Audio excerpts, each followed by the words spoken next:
Muna natin. Sa ating pong programa, wala pong iba kundi si former Senator Ping Lacson. Good evening po, sir. Joby, good Ay, evening sa iyo, kay Maricel at kay Chiki. Magandang gabi. Magandang gabi po, sir. Okay. So, unahin ko na, alam ko may mga gusto itanong sa inyo, Senator Ping, yung dalawa kong kasama, pero unahin ko na dahil laging, kapag nag-search ka ng Google, o nag-Google mo si Senator Ping Lacson, laging mga news items, ang lumalabas dyan ay yung kanyang desisyon, noon pa man, kahit nung kino-cover ko sa Senate, yung hindi paggamit ng kanyang pork barrel. Yeah. O kaya ay para sa mga, para tumulong. Alam mo naman, mahaba mga pila sa labas ng Senado. So, inaasahan natin, Senator Ping Lacson, na sa pagka kayo nakabalik, ganun pa rin ang inyong magiging panuntunan o kaya ay stand about pork barrel. Yes, ganun pa rin. Walang magbabago. At sinabi ko nga na I pledge to continue kung ano yung nakagistan ko na sa Senado na hindi gagamit ng pork barrel. At hindi lang yon, talagang patuloy pa rin magbubusisi ng ating national budget. Kasi after all, yung national budget, ang ating tingin dyan, yan ang lifeline ng ekonomiya ng ating bansa, if not the country itself. Ako nakita ko dahil na-cover ko sa Senator Ping sa Senado na pwede naman talagang ikaw yung maging lawmaker or senador na hindi ganun yung serbisyo binibigay sa publiko, Senator Ping, na mga dole out doon sa mismong tanggapan ninyo.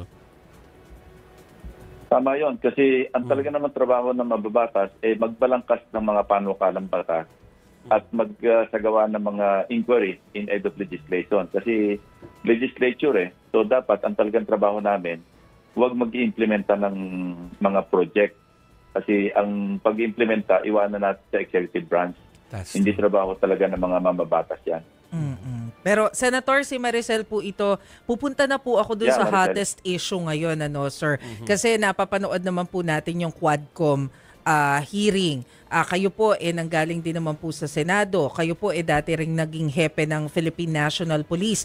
Ano po yung tingin ninyo dito, yung basa ninyo dito sa sinabi ni Garma na tungkol dun sa reward system sa war on drugs during the time of Duterte? May we have your thoughts Naging on this, gampanin sir? ng mga pulis doon.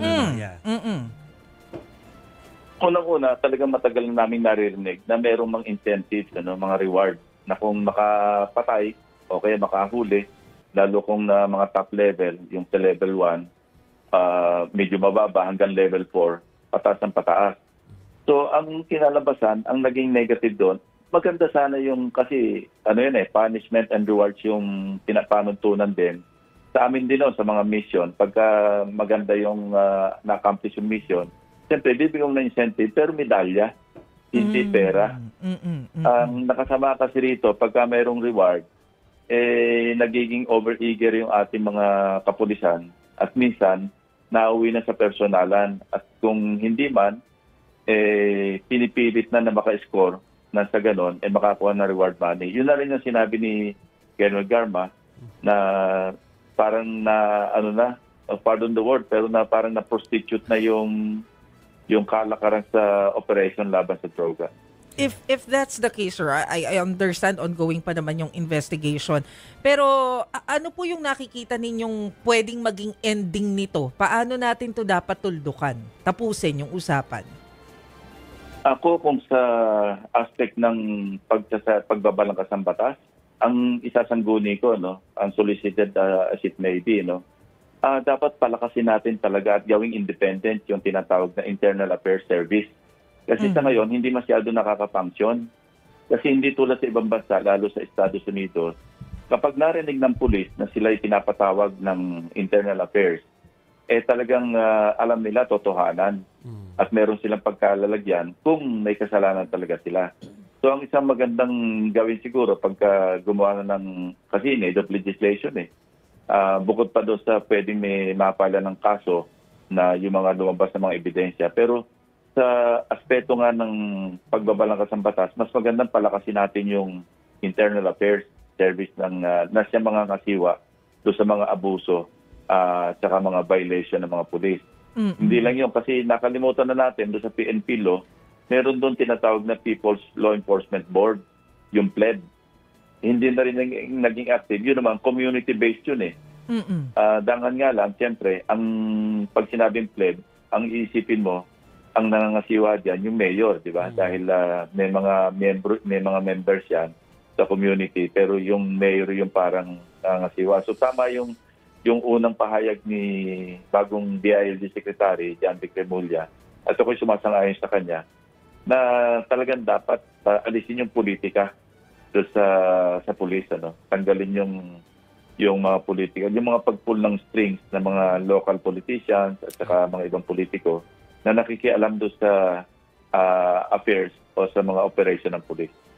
Sir, yung sinasabi po ninyo na internal affairs, of course, mga pulis din po yung miyembro nito. Tama po ba? Kasi if that's the case, paano tatanggalin yung politika kung sila rin kasi nagsasagawa ng investigation? I wonder kasi baka that's also one of the reasons kung bakit hindi nagiging effective itong internal affairs sa ngayon. Hindi. Dapat i-restructure. Streamline. Dapat ang papasok dyan yung pribadong sektor, mag-a-appoint ng hindi mga police officers ang nandyan. Kung meron man, dapat talaga separate service. Hindi po pwede yung pabalik-balik, pwede ma-assign sa internal affairs tapos mababalik sa kanyang father unit. Hindi po pwede. Pag nadisino ka sa internal affairs, parang yun na yung permanente mong serbisyo hanggang sa mag-retire ka. Nasa ganun, ma-insulate sa politika. Kasi let's face it, may politika rin sa loob ng PNP. Hindi mawawala yan. Maski anong organization naman, maski sa private sector, may politika rin na umiiral . Senator Chiqui Verhelto, follow up lang dun sa Garma issue. Of course, based on the premise na kayo po ay dating hepe ng PNP, Kasi sinabi ni Representative Dan Fernandez na meron daw mga police operations and military operations na talagang ginagamit ang intelligence funds. Mahirap po ba talagang tukuyin kung talagang nagamit itong this is not just for the previous administration daw na ginagamit ang intelligence funds but also for the current administration. Mahirap po bang tukuyin kung ginamit itong mga funds na to for EJK dun sa dating administration? Kasi they're trying to connect this to solidify the case. Yeah. Ang intelligence fund kasi, maski yan, naka-close yan hindi yan open sa audit, pero pwede rin i-audit. Pero ang paggamit ng intelligence fund, napaka-restrictive yan Kailangan meron kang isasabit na intelligence plan o intelligence project bago ka ma-issuehan ng tinatawag na o mabigyan ng tinatawag na intelligence fund. But, it depends on the head of the office or yung police station commander, o kaya hanggang regional director ng kapulisan. Tatandaan ko nung ako'y nasa serbisyo, nung nasa mababang rango pa lamang ako, medyo hirap kami sa intelligence fund doon kasi I think I was Metro Discom Commander. PC Metro Discom pa noon sa Metro Cebu. Alam mo, naaawa ako sa mga station commanders ko kasi ako na yung nagdi-distribute. Kasi pag ipapatawag mo sila, nakaka-demoralize yung intelligence fund. Parang 300 pesos lamang isang buwan ang natatanggap ng mga station commanders. So, ginagawa ko noon, ako na yung umiikot sa kanila para ibigay sa kanila kasi kulang pa sa panggasolinan line papunta sa headquarters ng Metro Discom para kunin yung kanilang intelligence fund. Pero gano'n ang naging kalakaran. Minsan, yung mula sa head office, pababa, maraming dadaanan yan minsan, hindi talaga yung tamang amount ang napupunta sa dapat nag-ooperate. Minsan naaabuso. So, yun dapat hindi maiwasan. Dapat kung tutusin nga, dapat i-open niya sa without compromising yung classified information na nakapaloob doon sa intelligence project. Pero dapat yung intelligence fund, dapat ina-account din o ina-audit din. Hindi yung parang sige-sige na lamang. At in the course of time, na-experience din namin to sa pagbusisi sa budget. Maski nga yung sa karera ng kabayo, humingi na rin ng confidential intelligence fund. Kinuwestiyon ko nga yan nun. Bakit kailangan ng kabayo ng intelligence fund? Lahat humingi na ng intelligence fund. Dapat limited yan sa mga law enforcement at saka sa mga intelligence unit. Senator, pahabol lang Balikan ko lang po yung inyong decision sa pagtakbo sa pagkasenador. Kasi po, back in 2022, of course, nakalaban po ninyo si PBBM sa presidential elections. But now, you and Tito Sen, bahagi po kayo ngayon ng admin slate. So, ano po yung nangyari? Bakit from 2022 elections, ngayon po, bahagi na kayo ng administration? Yes, background lang. As early as June, I think, kung nare-recall ko, June last year, merong kumausap sa amin na common friend, kaibigan namin, kaibigan at taga-supporter rin ng Pangulo Marcos. Ang tatandaan ko, ang pakiusap, kami dalawa rin ni Tito Sen, ang pakiusap, kung kami raw mag-decide na tatakbo kung pwedeng tumikit na kami sa administration slate. Hindi naman sinabi yung dahilan kung bakit. Nagkatingin na kami ni Tito Sen. Ako naman, ang unang tugon ko, sabi ko, ako hindi sigurado kasi nasabi ko na gusto ko na rin magpahinga at saka hanggang ngayon, very reluctant.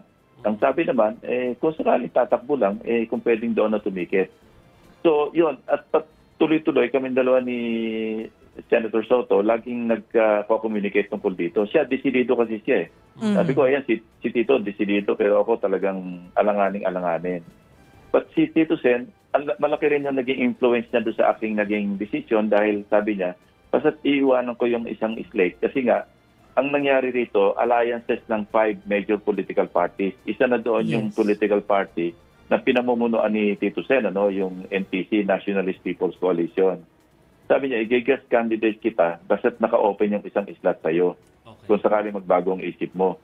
And ang pinakahuli, yung sinabi niyang kailangan mag-decide dahil nga magkakaroon ng announcement ng September 26. This was, I think, 1 week before September 26.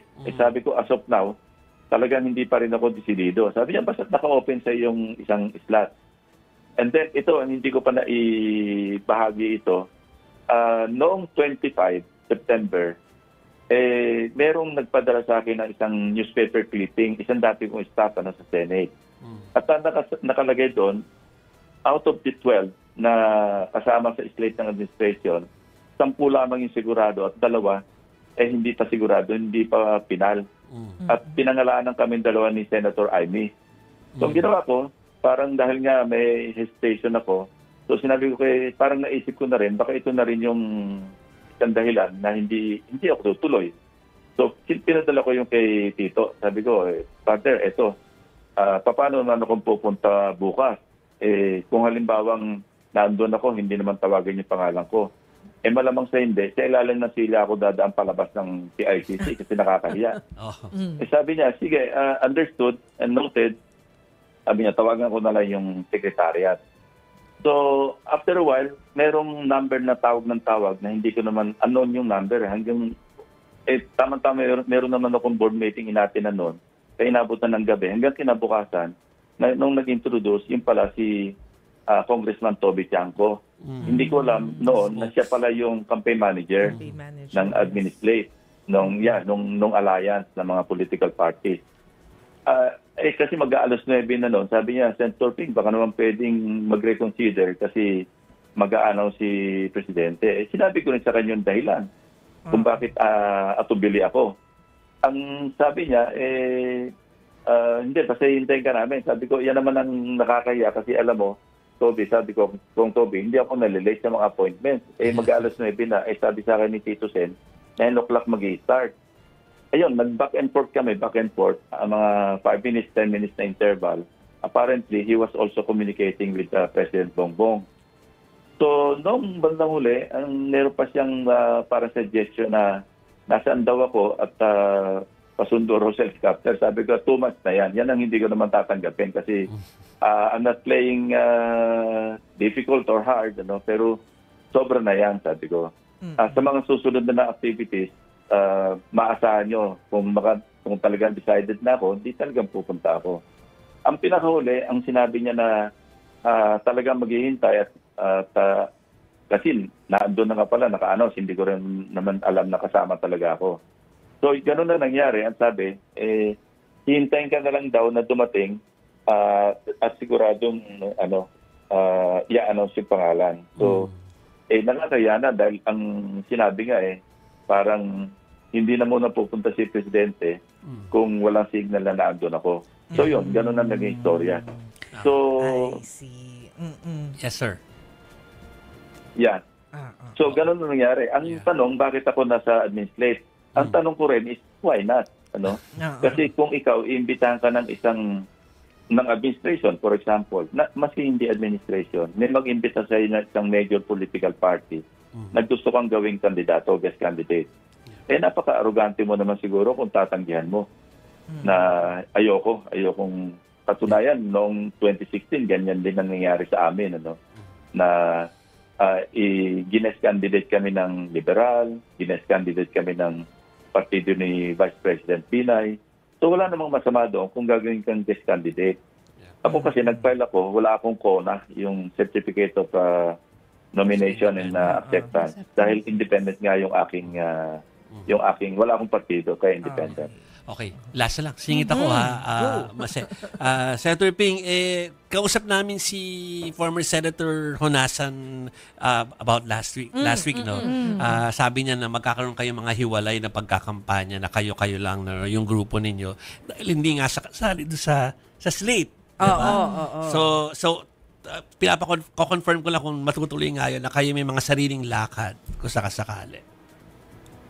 Totoo yun. Yun ang usapan din namin ni Senator Soto na meron pa mga pagkakataon na kung hindi naman magkakasama yung sa isang rally o sa isang pagtitipon, yung 12 slate ng administration, pwede naman kami mga kampanya on our own. Ano? And may usapan kaming tatlo na may mga pagkakataon na kaming tatlo magkakasama na lalo na kung merong common invitation para sa aming tatlo, pumuntahan namin yun at magkakasama kaming tatlo na magkakampaign. Ayun. Okay. Sige po, marami pong salamat sa inyo, Senator Ping Lacson. Sana maulit, no? Kasi mahaba-haba pa naman po yung campaign period. Yes. Yeah, maraming salamat din, Joby, Chiki, and Maricel. Maraming salamat sa pagkakataon. Thank you. Sana live po next time. Yeah, see you. Dito sa booth Yeah, na. of course. Nagkataon lang, nasa labas ako eh. Sabi ko kay Susan, ako, pasensya na.